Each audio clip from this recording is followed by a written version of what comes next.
விலகல் நம்ம எப்படி பார்க்க வேண்டியதா இருக்குன்னா, என் பார்வையில நான் சொல்றேன், பார்வையில மட்டும் கிடையாது, வரக்கூடிய தகவல்கள் ஆதவ் அர்ஜுனா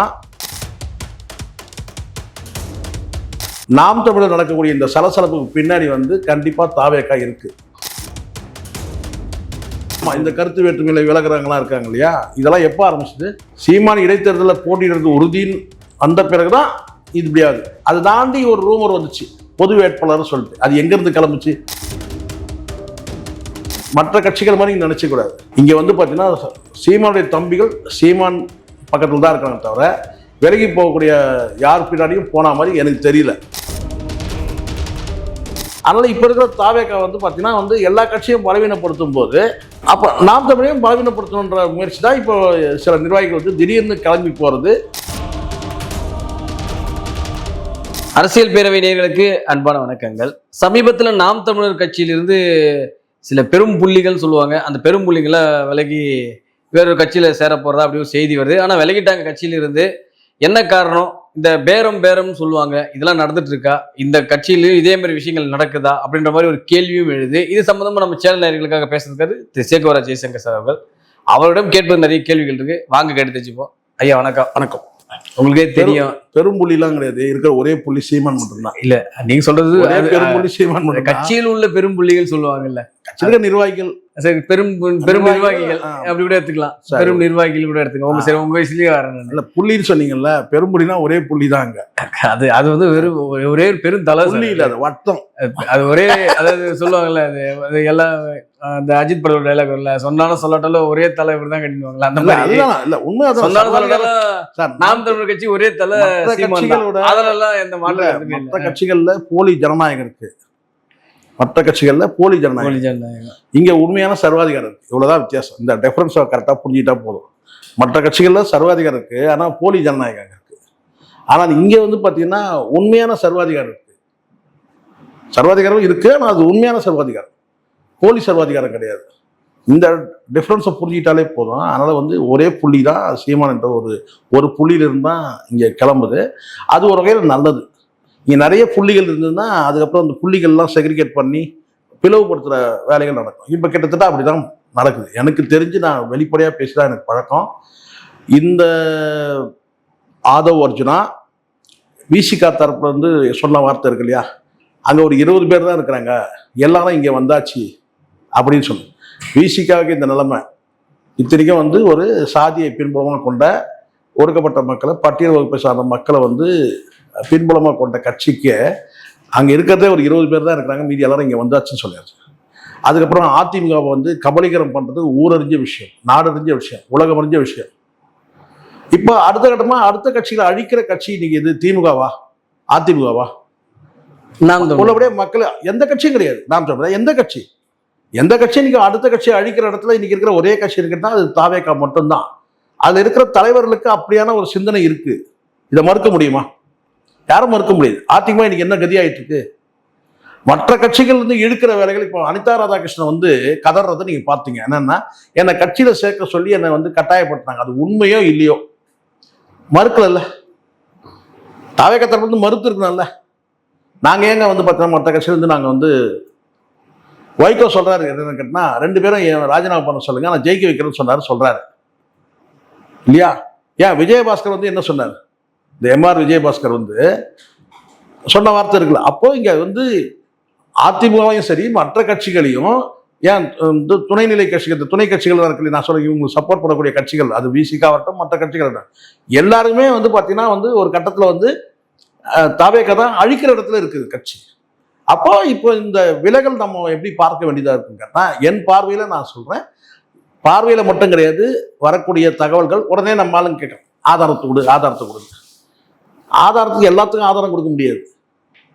எல்லாத்துக்கும் ஆதாரம் கொடுக்க முடியாது. நீ கேட்டா கேளு, கேட்காட்டி. நாம் தமிழர் நடக்கக்கூடிய இந்த சலசலப்புக்கு பின்னாடி கண்டிப்பா தாவேக்கா இருக்கு. நான் எனக்கு என்ன, இப்ப இவங்கெல்லாம் பெரிய அப்படியே ஒரு பெரிய ஆளுமைகளோ இல்ல ஆளுமை திறன் கொண்டவங்களோ கிடையாது இல்ல சார். திறமை இப்ப இவங்க வெளில போனவங்கள அப்படியே அப்படிலாம் நம்ம கணக்கு இல்ல. இப்போ நாம் தமிழர் கட்சியில ஒரு முக்கியமான ஒரு வழக்கறிஞர் இருக்கிறாரு, அவர் முக்கிய பங்கு வகிக்கிறாரு. அதே மாதிரி வந்து ஒரு ஊடகவியலாளர் இருக்கிறாரு, அவர் வந்து முக்கியமான ஒரு பங்கு என்ன அடையாளம் காணப்படுறாரு. நாம் தமிழ் கட்சி சார்பாக அடையாளம் காணப்படக்கூடியவங்களாம். களஞ்சியம் இருக்கிறாரு, ஒரு இயக்குனர் என்ற அடையாளத்தை தாண்டி வந்து பார்த்தீங்கன்னா நாம் தமிழ் கட்சியில வந்து அவர் வந்து எல்லாரும் சீமான் அருகில் இருக்கக்கூடிய முக்கியஸ்தர். அவங்க வந்து கட்சியை விட்டு வெளியேறும் போது இப்போ ஒரு சின்ன ஒரு வித்தியாசத்தை பார்க்கணும். நீங்க இதே ராஜீவ்காந்தி வந்து விலகிறாரு, கல்யாண சுந்தரமா விலகிறாரு. இவங்கெல்லாம் விலகணும்னு முடிவு பண்ண பிறகு வந்து போய் இணையற இடம் எதுவாக இருக்குன்னு கேட்டால் திராவிட கட்சியா இருக்கு. காளியம்மாலும் வந்து பார்த்தீங்கன்னா விலகுறாங்க. விலகின பிறகு ஒரு நீண்ட காலம் வந்து அவங்க வந்து படையெடுக்கிறாங்க தாவேக்காலியை. அது ஏனோ தெரியல, தாவேக்கால வந்து சேர்க்கல. அதுக்கப்புறம் இவங்க வந்து ஐக்கியமானது அதிமுக ஐக்கியமாகறாங்க. இப்போ இவங்கெல்லாம் வந்து பார்த்தீங்கன்னா இவங்களாம் விலகின பிறகு போய் சேர்றாங்க. திமுக எங்க எப்பயுமே வந்து நாம் தமிழர் உடைக்கணுன்ற அந்த முயற்சியில வந்து ஆளுங்கட்சி அதிகாரத்தில் இருக்கும்போது கூட பார்த்தீங்கன்னா வந்து சீமான் அருகில் கூட போகல. என்னமோ அவர் பண்ணிட்டு இருக்கிறாரு, பண்ணட்டும், நம்ம கிட்ட போக வேண்டாம், அப்படிதான் வந்து நாம் தமிழர் அப்படிதான் அணுகுனாங்க. அதிமுக சரி, ஆட்சியில் இருக்கிற இருந்த போதும் சரி, திமுக ஆட்சியில் இருந்த போதும் சரி, யாரும் வந்து பார்த்தீங்கன்னா வந்து தாவேக்காவை உடைக்கணும், அதில் இருக்கிற நிர்வாகிகளை இழுக்கணும்லாம் அப்படி நினைச்சது இல்லை. அதனால இப்ப இருக்கிற தாவேக்கா வந்து பார்த்தீங்கன்னா வந்து எல்லா கட்சியும் பலவீனப்படுத்தும் போது அப்ப நாம் தமிழையும் பலவீனப்படுத்தணுன்ற முயற்சி தான் இப்போ சில நிர்வாகிகள் வந்து திடீர்னு கிளம்பி போறது. இல்லை சார், நான் அந்த கேள்வி தான் நான் முன்னு வரேன். இப்போ என்னன்னா 8% வாங்கின ஓட்டு வந்து இப்போ ஒரு 4% கீழே போயிடுச்சு. இன்னும் ஏன் அந்த கட்சியை வந்து பலவீனப்படுத்தணும்னு நினைக்கிறாங்கன்னு இல்ல சார், பலவீனம் தான். இப்போ அவங்க என்ன புரியல உங்களுக்கு, 4% வாங்கினது தான் அங்க வந்து பலமே.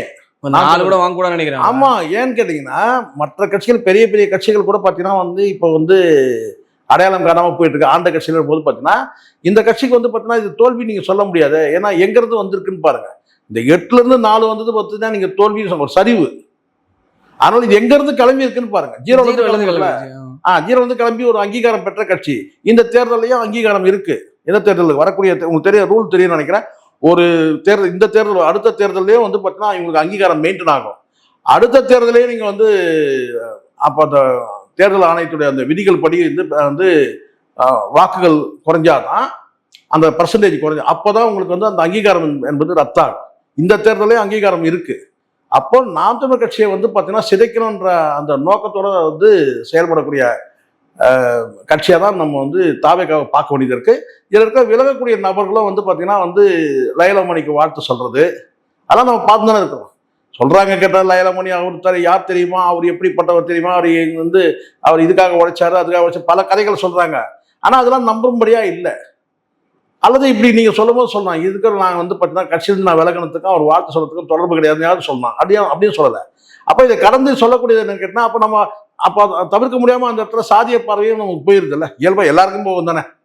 இப்போ திடீர்னு வந்து விலகினவங்க எல்லாம் வந்து பார்த்தீங்கன்னா வந்து லயலமணிக்கா வாழ்த்து சொல்றாங்க. ஏன் இதுக்கு முன்னாடி வந்து எத்தனையோ பேர் பதவி வந்து வாங்கியிருக்கிறாங்க, அவங்களாம் வாழ்த்து சொல்லவே இல்லை. பர்டிகுலர் லயலமணிக்கு மட்டும் ஏன் வாழ்த்து சொல்றாங்க அப்படின்னு ஒரு கேள்வி இருக்கு. இந்து அறநிலைத்துறைக்கு வந்து பார்த்தீங்கன்னா ரமேஷ் வந்து பதவி இருக்கும்போது பார்த்தீங்கன்னா அப்போ அவரும் தானே ஒரு இளைஞர், அவரும் தானே களத்தில் போராடி இருக்கிறாரு, பேசியிருக்கிறாரு எல்லாம். அப்போ அவருக்கு ஏன் வந்து வாழ்த்து சொல்லலை அப்படின்னு சில கேள்விகள்லாம் இருக்கு. நமக்கு வந்து இப்போ பார்க்கிற வந்து பார்த்தீங்கன்னா இந்த இருக்கிற சூழ்நிலையை பார்க்கும்போது வந்து பார்த்தீங்கன்னா விலகி போகக்கூடிய நபர்கள் எல்லாம் வந்து ஒருத்தர் டைரக்டா தாவேக்கால போய் இணைஞ்சிட்டாரு. இப்போ ஒருத்தர் இணையல. அது காரணம் கேட்டா இல்ல, அவர் வேற ஒரு கணக்குல இருக்கிறாரு, அவர் தனி கட்சி தொடங்கணுன்ற மூட்ல இருக்கிறாருன்னு சொல்றாங்க. வரக்கூடிய தகவல் தான். இல்ல அதுக்கப்புறம் களஞ்சியம் தனி கட்சி தொடங்குற அளவுக்கு இது இருக்கா சார்? தானிக்கு வரலாம், உத்வேகம் வரலாம்.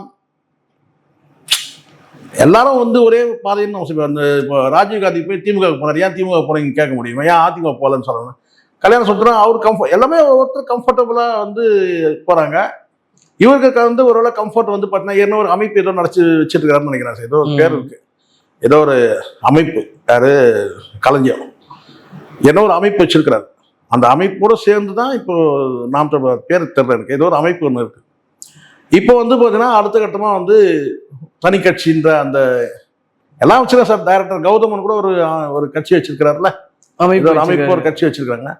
அதுக்கு ஏன் மல்லை சத்யா ஒரு கட்சி வச்சு இல்லையா, திராவிட வெற்றி கழகம்னு வைகோ கிட்ட இருந்து வந்து ஒருத்தர் கட்சி ஆரம்பிச்சிருக்காரு. இது எவ்வளவு பெரிய விஷயம். அப்போ சீமான் இருந்து போனவர் ஒரு கட்சி தொடங்கக்கூடாதா? நான் கேட்கிறேன். அது நான் சரி தப்புன்னு நான் சொல்ல. நாம் தமிழ் கட்சியை வந்து பிளவுபடுத்த முடியாது, சீமானை வந்து பார்த்தீங்கன்னா சிதைக்க முடியாது. அது சீமானுடைய நாம் தமிழ் கட்சியில வந்து தம்பிகள் அத்தனை பேரும் சீமான் பக்கத்தில் இருக்கிறாங்க, அது சந்தேகமே வேண்டாம். ஒரு ஒரு காமெடியாக சொன்னால் கூட பார்த்தீங்கன்னா வைகோ கிட்ட இருந்து ஒருத்தர் வந்து வைகோவே வேற வந்து பார்த்தீங்கன்னா வந்து திவாலானவர். ஸோ திவாலான தலைவர்கிட்ட வந்து ஒரு மல்லை சத்யா வந்து ஒரு 10 பேர் வச்சு ஒரு அரசியல் கட்சி நடத்தும் போது கலைஞ்சி தள்ள முடியாதா சொல்லுங்க?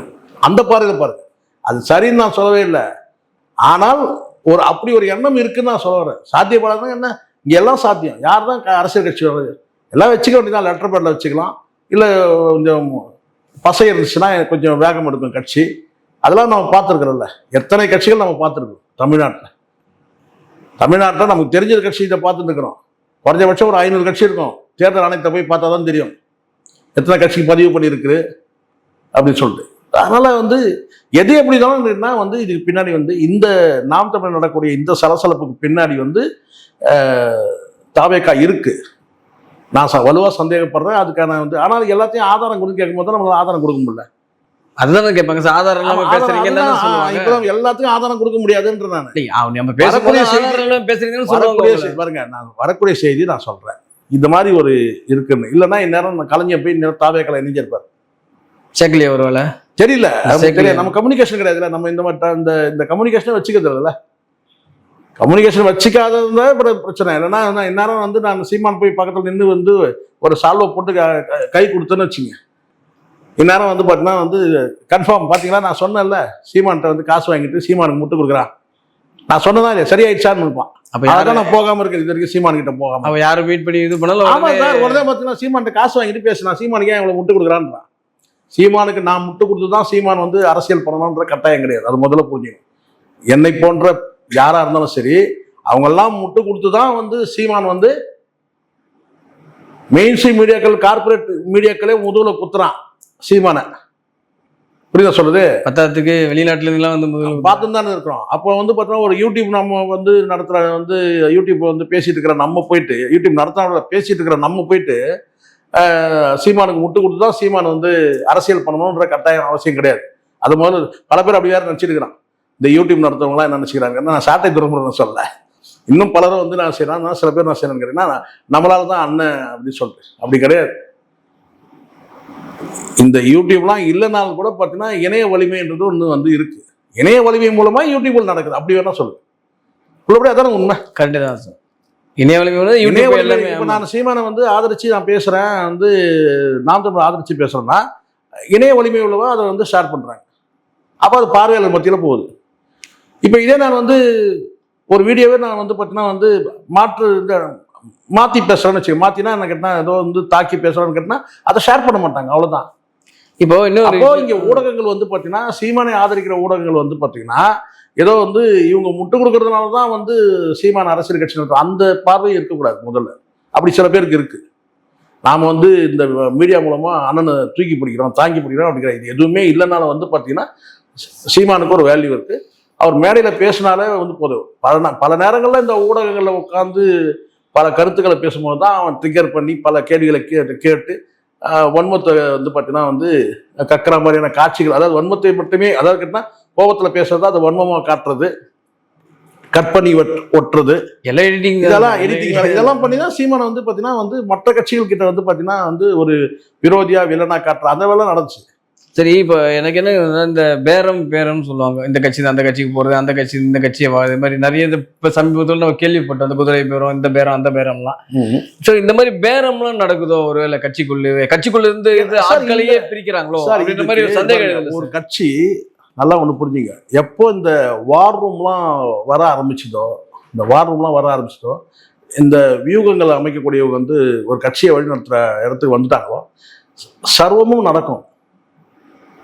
ஏன்னா இப்போ சீமான் எப்போ வந்து இந்த நாம் தமிழ் கட்சிக்கு சிக்கல் நீங்க நினைக்கிறீங்க? எவ்வளோ யோசிச்சு பாருங்க. எப்போ வந்து இடைத்தேர்தலில் நான் போட்டியிடுவேன்னு அறிவிச்சாரோ அப்பத்துல இருந்து தான் ஆரம்பிச்சு இந்த வரப்போகின்ற. ஆமா, இந்த கருத்து வேற்றுமையில விலகிறவங்களா இருக்காங்க இல்லையா, இதெல்லாம் எப்போ ஆரம்பிச்சது? சீமான் இடைத்தேர்தலில் போட்டியிடுறது உறுதின்னு வந்த பிறகுதான் இது இப்படியாது. அதை தாண்டி ஒரு ரூமர் வந்துச்சு, பொது வேட்பாளர் சொல்லிட்டு. அது எங்க இருந்து கிளம்புச்சு? பெரும்பாலும் தாவேக தரப்பு தான் கிளம்புச்சு. திமுக அறிவிச்சிருக்கா, அதிமுக அறிவிச்சிருக்கா? யாருமே சொல்லவே இல்லை. ஆனா பொது வேட்பாளர் அப்போ இன்னும் கொஞ்சம் உக்கிரம் எடுக்குது. அப்போ நாம் தமிழர் சிதைக்கிற வேலையில இறங்குறாங்க. ஆனால் வந்து என் கருத்து என்னன்னு கேட்டீங்கன்னா, மற்ற கட்சிகள் மாதிரி நினைச்ச கூடாது. இங்க வந்து பாத்தீங்கன்னா சீமானுடைய தம்பிகள் சீமான் பக்கத்துல தான் இருக்கிறாங்க தவிர விலகி போகக்கூடிய யார் பின்னாடியும் போன மாதிரி எனக்கு தெரியல. தமிழ் தேசியத்தை ஆதரிக்கக்கூடிய நாம் தமிழர் கட்சியில் இருக்கிற தம்பிகள் வந்து சீமான் கூட தான் இருக்கிறாங்க. இது வந்து பரவாயில்ல, எல்லாருக்கும் தெரியும். நீங்க என்னதான் நீங்க வந்து கூட இருக்கிறவங்களை வந்து பாத்தீங்கன்னா வந்து 2ஆம் கட்ட நிர்வாகிகள் அவரை இழுத்துட்டேன் இவரை இழுத்துட்டேன், இன்னைக்கு இவரை வந்துட்டாரு, அவரு போயிட்டாரு, இவரு கிளம்பிட்டாரு அப்படின்னு சொன்னாலும் கூட சீமான் வந்து இருக்கிற வரைக்கும் வந்து பாத்தீங்கன்னா வந்து நாம் தமிழர் கட்சி இருக்கும், தம்பிகளும் சீமான் கூட தான் இருக்கிறாங்க. 2 பேரும் போகலாம் சார், மாறி போகலாம் சார். இங்க ஏன்னா இங்க கன்ஃபியூஷன் இருக்கு ஆனந்த், முதல்ல அது புரிஞ்சுக்கணும். இங்க திராவிட எதிர்ப்பு திமுக எதிர்ப்பு இந்த ரெண்டுத்தையும் போட்டு குழப்பிக்கிறாங்க. இது ரெண்டுமே ஒண்ணுதான், ஆனா ரெண்டுத்தையும் தனித்தனியா பாக்கலாம். இல்ல இப்ப நான் என்னன்னா இப்ப இந்த மாதிரி ஆட்கள் பிரிஞ்சு போனதுனால கட்சியில ஒரு செல்வாக்கு எழுந்துருமோ அந்த கட்சி அப்படின்ற மாதிரி எப்படி இருக்கு. அதனால சார் செல்வாக்கே சீமான் தானே செல்வாக்கு.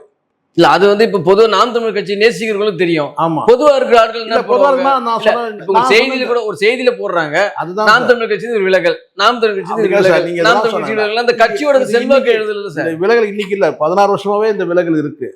16 வருஷமாவே இந்த விலகல் இருக்கு. அவங்க அந்த லைட் அந்த லைட்டிங்க்கு வரும்போது தெரியுது. இப்பதான் நான் தான் சொல்றேன்ல, ஒண்ணு திராவிட எதிர்ப்பு திமுக எதிர்ப்பு ரெண்டுத்தையும் கன்ஃபியூஸ் பண்ணிக்கிறாங்க. ரெண்டு ஒண்ணுதான், திராவிடத்தோட சேர்ந்தது தானே திமுகவும். ஆனா இப்ப என்ன நினைக்கிறாங்கன்னா திமுகவை எதிர்க்கல இவரு, திமுகவோட வந்து பாத்தீங்கன்னா இவரு இணங்கி போறாரு. திமுக வந்து இங்க அரசியல் தட்பவெப்பம் மாறிடுச்சு, முக்கான அரசியல் மாறிடுச்சு. இப்ப இன்னைக்கு ஆட்சி அதிகாரத்தில் இருக்கிறது யாரு? விஜய். அதுவும் யாரு? ஒரு கவர்ச்சி பிம்பம். அந்த கவர்ச்சி பிம்பம் எல்லாத்துக்குமே வந்து இழப்பு தான். திமுக இழப்பு, அதிமுக இழப்பு, நாம் தமிழர் கட்சிக்கு இழப்பு.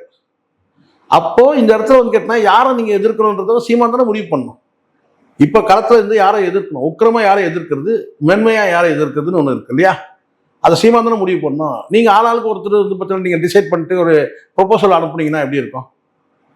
அதை முதல்ல புரிஞ்சுக்கணும். இப்ப சீமான் வந்து யாரை எதிர்க்கணும்? ஒரு கவர்ச்சி அரசியல், ஒரு புயல் மாதிரி வந்து அத்தனை பேரும் வந்து சூறையாடும் போது அப்ப அங்க எதிர்க்கிறது யாரு? இப்ப போய் வந்து ஒரு புயல் அடிக்குது சார், காத்து மழையும் அடிக்குது சார், குடும்பத்துக்குள்ள வந்து பாத்தீங்கன்னா வந்து யார் தலைவர் சொல்லி சண்டையா போட்டு நிற்பீங்க? சொல்லுங்க பார்க்கலாம். புயல் வெள்ளத்துல வந்து தன்னை தற்காத்துக்கிறது எப்படின்னு தானே பார்க்கணும். அப்படித்தானே இருக்கு. அப்ப இந்த இடத்துல இருக்குன்னா நீங்க எப்படி வந்து திமுக இவ்வளவு காலம் நம்ம திமுக எதிர்த்தோம், இப்ப போய் நீங்க உறவாடுறீங்க. அவர் என்ன உறவாடினாரு சொல்லுங்க? ஒரு கல்யாணத்துல உட்காந்து பக்கத்துல உட்காந்து பேசுறதும் சாப்பிட்டதும் தப்பான்னு கேட்கறது. அப்போ திமுக எதிர்ப்புன்றது அங்க மேலோங்கி இருக்கு, திராவிட எதிர்ப்பு பின்னோங்கி போயிடுச்சு. திமுக எதிர்ப்பு தான் முதல்ல முக்கியம், அப்படி போயிடுச்சு. அப்படி பார்க்கும்போது முதல்ல மோடி பிரதமர் ஆகும்போது ராகுல் காந்தி கட்டியே பிடிச்சார் பார்லிமெண்ட்ல. அதுதான் நான் சொல்றேன். அதெல்லாம் என்ன சார், இதெல்லாம் வந்து பாத்தீங்கன்னா அதனாலதான் சொல்றேன். இப்போ சீமானை வந்து பாத்தீங்கன்னா இப்போ சிந்திக்க விடாம தடுக்கிறது, சிந்தனை மறைமாட்டம் செய்யுது. பாத்தியா நீ அங்க போறியா, அவங்க சப்போர்ட்டா போறியா, நீ அவங்களோட உட்காந்து டீ சாப்பிட்றியா, அவங்களோட உட்காந்து டிஃபன் சாப்பிட்றியா, பாரு நாங்கள் பண்றோம் பாரு எப்படி சொல்லிட்டு கட்சியில் இருக்கிறவங்கிட்ட வந்து பார்த்தா ஸ்ப்ரெட் பண்றது. அவர் வந்து கூட்டணிக்கு போறாரு. எங்க சொன்னாரு கூட்டணிக்கு போறோம்னு சொல்லி சீமான்? எங்க சார் சொன்னாரு? எங்கேயும் சொல்லுது. ஒரு நேரடியாக மேடையில பேசும்போது அவ்வளவு பேர் ஆயிரக்கணக்கான பேர் இருக்கும்போது எதிர்க்க சொல்றாரு கேட்டீங்கன்னா அன்பு பாராட்டுவேன், ஆனா யுத்தம் நீண்ட யுத்தம் நடக்குது திராவிடத்துக்கும் தமிழ் தேசியத்துக்கும் சொல்றாரு. இதை விட என்ன ஒரு பொருள்படி சொல்ல முடியும்? எனக்கு தெரியல. விஜய் குறித்து கேட்கும்போது நட்புன்னு சொல்லும்போது கூட அண்ணன் தம்பி வர தான் நட்பு கிடையாதுன்னு சொல்றாரு. ரெண்டாவது அப்படி கொள்கையில வந்து பாத்தீங்கன்னா வந்து திராவிடம் தமிழ் தேசியம் 2 கண்கள்னு சொல்றாரு. அப்படின்னும் போது அப்போ அதை வந்து மேற்கோள் காட்டி சொல்றாரு நாங்க வெவ்வேறு திசையில இருக்கணும்னு சொல்லியாச்சு.